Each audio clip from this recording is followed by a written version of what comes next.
ആലക്കോട് മേഖലയിൽ മഴ ഇപ്പോഴും തുടരുകയാണ്. നിരവധി പ്രദേശങ്ങളിൽ വെള്ളം കയറിയിട്ടുണ്ട്. വിശദാംശങ്ങളുമായി അമൽ ചേരുന്നു. അമൽ, ഇപ്പോഴും മഴ തുടരുകയാണോ? വിശദാംശങ്ങൾ എന്തൊക്കെയാണ്?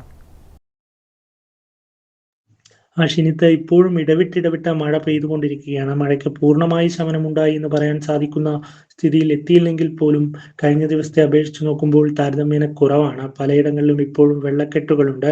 കഴിഞ്ഞ ദിവസം രാത്രിയിൽ ചപ്പാരപ്പുഴനടുത്ത തേരണ്ടിയിൽ വീടുകളിലേക്ക് വെള്ളം കയറുന്ന സ്ഥിതി ഉണ്ടായി. വീടിന്റെ പകുതിയിലധികവും വെള്ളത്തിൽ മുങ്ങിക്കിടക്കുകയായിരുന്നു.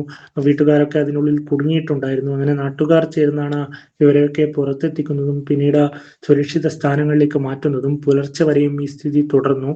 ഇപ്പോൾ വെള്ളം ഇറങ്ങി തുടങ്ങിയിട്ടുണ്ട്. ഇതിൽ എടുത്തു പറയേണ്ടത്, ഈ പ്രദേശത്ത് സാധാരണയായി വീടുകളിൽ ഇത്തരത്തിൽ വെള്ളം കയറുന്ന ഒരു സ്ഥലമല്ല. അവിടുത്തെ പ്രദേശവാസിയുമായി നമ്മൾ സംസാരിച്ചപ്പോൾ അവർ പോലും പറയുന്നത് 90-ന് ശേഷം ഇതാദ്യമായാണ് ഈ പ്രദേശത്തെ വീടുകളിൽ ഇത്തരത്തിൽ ഒരു അനുഭവം ഉണ്ടാകുന്നത്. കാരണം അത്രത്തോളം ശക്തമായ മഴയാണ് കഴിഞ്ഞ ദിവസങ്ങളിലൊക്കെ ഉണ്ടായത്. ഇനി ഉദയഗിരി ഭാഗത്തേക്ക് പോവുകയാണെങ്കിൽ അവിടെ ഉരുൾപൊട്ടൽ ഉണ്ടായിരുന്നു. 20ഓളം കുടുംബങ്ങൾ കുടുങ്ങിക്കിടക്കുന്ന സാഹചര്യമുണ്ടായി. അവരെ ഏറെ പണിപ്പെട്ടാണ് ഫയർഫോഴ്സും നാട്ടുകാരും ഉൾപ്പെടെ പുറത്തെത്തിക്കുന്നത്. വീടുകൾക്കുൾപ്പെടെ കേടുപാടുകൾ സംഭവിച്ചിട്ടുണ്ട്. പലയിടങ്ങളിലും റോഡുകൾ തകർന്നതിനാൽ കാൽനട യാത്രികർക്ക് പോലും കടന്നു പോകാൻ പറ്റാത്ത സാഹചര്യമുണ്ട്. ഈ ഒറ്റ ദിവസം കൊണ്ട് മഴ ഉണ്ടാക്കിയ നഷ്ടം ചെറുതൊന്നുമല്ല. സ്വാഭാവികമായും ഈ വെള്ളം കയറിയ വീടുകളിലൊക്കെ സാധന സാമഗ്രികളൊക്കെ നശിച്ചിട്ടുണ്ടാകാം.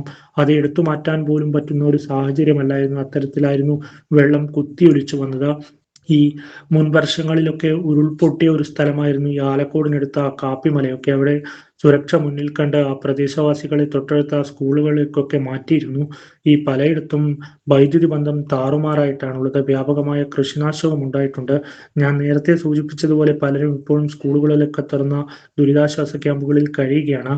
നിലവിൽ ഇപ്പോഴത്തെ സ്ഥിതി അനുസരിച്ച് മഴയ്ക്ക് അല്പം ശമനമുണ്ടായിട്ടുണ്ട്. പുഴകളിൽ ജലനിരപ്പ് താഴ്ന്നു തുടങ്ങി എന്നതാണ് ലഭിക്കുന്ന വിവരം.